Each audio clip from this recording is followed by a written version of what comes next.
Budget इजलास 10 जून को होगा। हुकूमती जराये के मुताबिक कौमी असम्बली और सेनेट इजलास शाम 5 बजे बुलाने की तजवीज। बजट इजलास से पहले विफाकी काबीना की बैठक होगी। कौमी इक्तसादी काउंसिल का इजलास 8 जून को बुलाने पर गौर। आइंदा माली साल के तरक्याती प्रोग्राम को हतमी शक्ल दी जाएगी। बजट पर पीपल्स पार्टी और हुकूमत की बात ना बनी, डेडलॉक बरकरार, सब्सिडी और सूबों के रजाकाराना शेयर पर तहफ़्फ़ुज़ात जूं के तूं। मुज़ाकरात का अगला दौर बिलावल भुट्टो की गिलगित बल्तिस्तान से वापसी पर होगा। समा इस्लामाबाद में होने वाले इजलास की अंदरूनी कहानी सामने ले आया। नायब वज़ीर आज़म इसहाक डार की पीपी रहनुमाओं से मुलाकात, अहम मुआशी अहदाफ और तरजीहात पर तफसीली मुशावरत।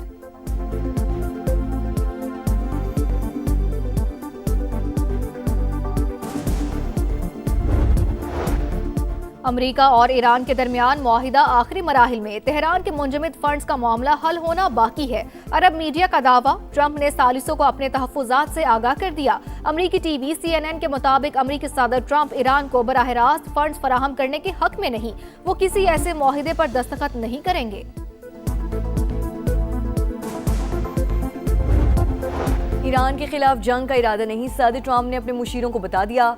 अमरीकी अखबार वॉल स्ट्रीट जर्नल का दावा, लिखा अमरीकी सदर ने मावनिन से ईरान जंग पर तफसीली गुफ्तगू की। कहा जब तक ईरान की जानिब से अमरीकी फौजियों को निशाना नहीं बनाया जाता जंग नहीं होगी।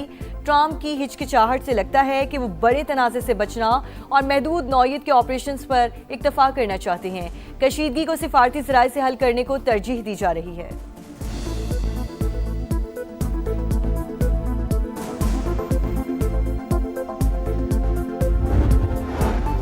दुश्मन मैदान जंग में शिकस्त खा चुका, नाकामी के बाद हाइब्रिड वॉर पर तवज्जो दे रहा है। ईरान में अंदरूनी तकसीम पैदा करने की कोशिश कर रहा है। सुप्रीम लीडर मुश्तबा खामनाई का तहरीरी पैगाम, लिखा कि अवाम में मायूसी पैदा करने वाला हर अमल दुश्मन की मदद के मुतरादिफ। ताकतवर ममालिक ईरान को आगे बढ़ने से नहीं रोक सकते। हम CIA की साजिशों को नाकाम बनाने में कामयाब रहे। इसराइल के हवाले से ईरानी मौकिफ में तब्दीली नहीं आएगी।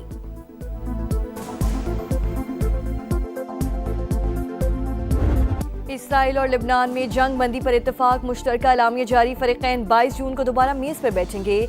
जंग बंदी हिज़्बुल्लाह की जानिब से हमलों के मुकम्मल खात्मे से मशरूत।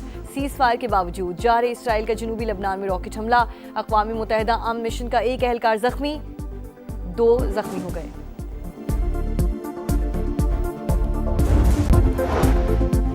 बरामदात पर मबनी तरक्याती अहदाफ का हुसूल अव्वलीन तरजीह। नेशनल टैरिफ कमीशन की फ़ालियत तिजारत और सरमायाकारी के लिए नागुज़ीर है। वज़ीर आज़म शहबाज शरीफ की गुफ्तगू।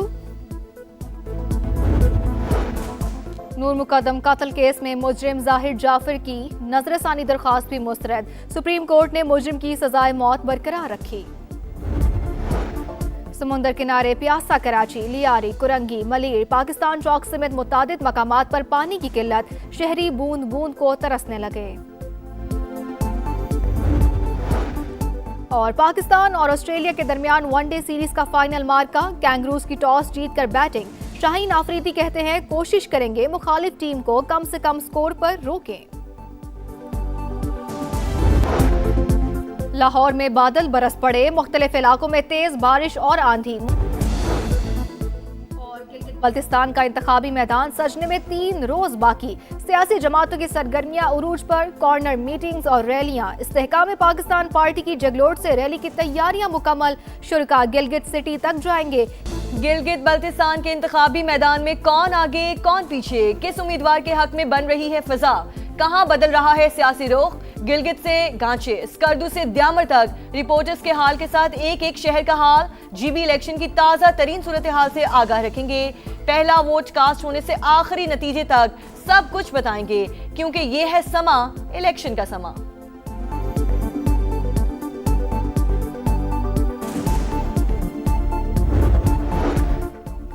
बजट इजलास 10 जून को होगा। हुकूमती ज़राए के मुताबिक कौमी असम्बली और सेनेट इजलास शाम 5 बजे बुलाने की तजवीज़।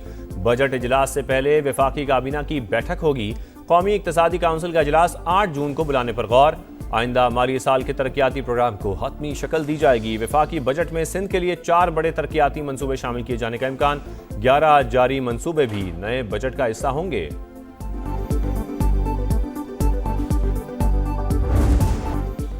बजट पर पीपल्स पार्टी और हुकूमत की बात ना बनी, डेडलॉक बरकरार, सब्सिडी और सूबों के रजाकाराना शेयर पर तहफ़्फ़ुज़ात जूं के तूं। मुज़ाकरात का अगला दौर बिलावल भुट्टो की गिलगित बल्तिस्तान से वापसी पर होगा।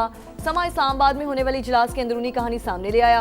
नायब वज़ीर आज़म इस्हाक़ डार की पीपी रहनुमाओं से मुलाकात, अहम मुआशी अहदाफ और तरजीहात पर तफसीली मुशावरत।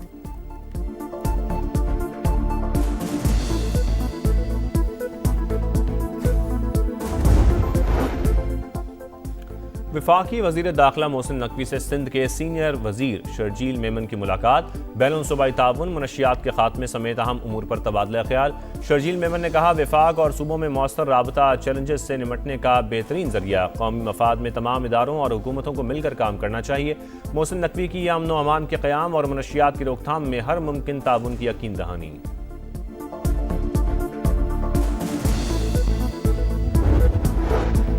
वज़ीर आला पंजाब की अगले माली साल काश्तकारों को 20,000 ग्रीन ट्रैक्टर देने की हिदायत। हाई हॉर्स पावर ट्रैक्टर पर 15 लाख रुपए सब्सिडी दी जाएगी।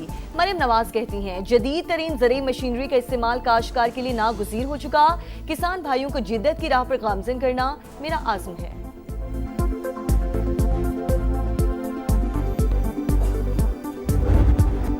कराची बना मसाइलिस्तान, तबाहाल इंफ्रास्ट्रक्चर, जगह जगह गंदगी के ढेर। शादमान अंडा मोड़, कलंदरिया चौक में बुरा हाल, ग्रीन बेल्ट्स पर गंदगी के ढेर। इंफ्रास्ट्रक्चर की तामीर में इंतजामिया की सुस्ती की इंतहा। जैकब लाइन, गुलशन ज़हूर में इंतजामिया ने बरसाती नाला तोड़ा, फिर दोबारा तामीर करना भूल गई। अरबों का बजट कहाँ जा रहा है, कराची वालों का सवाल।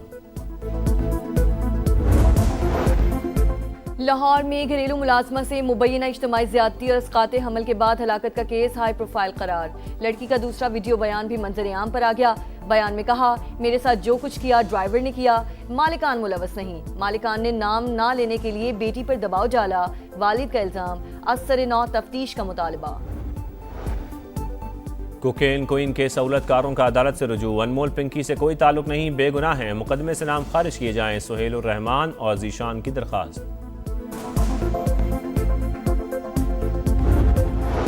भारत में कॉकरोच जनता पार्टी की बढ़ती मकबूलियत से मोदी खौफजदा। गोदी मीडिया ने नौजवानों की तहरीक के खिलाफ प्रोपेगेंडा शुरू कर दिया।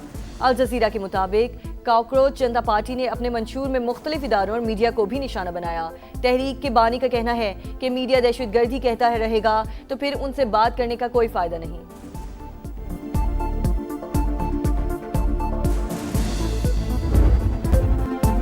दुनिया का सबसे बड़ा फुटबॉल मेला सजने में एक हफ्ता बाकी। कनाडा के शहर वैंकूवर में तैयारियां जोरों शोर से जारी। 160 मीटर लंबा और 80 मीटर चौड़ा कैनेडियन परचम लहरा दिया।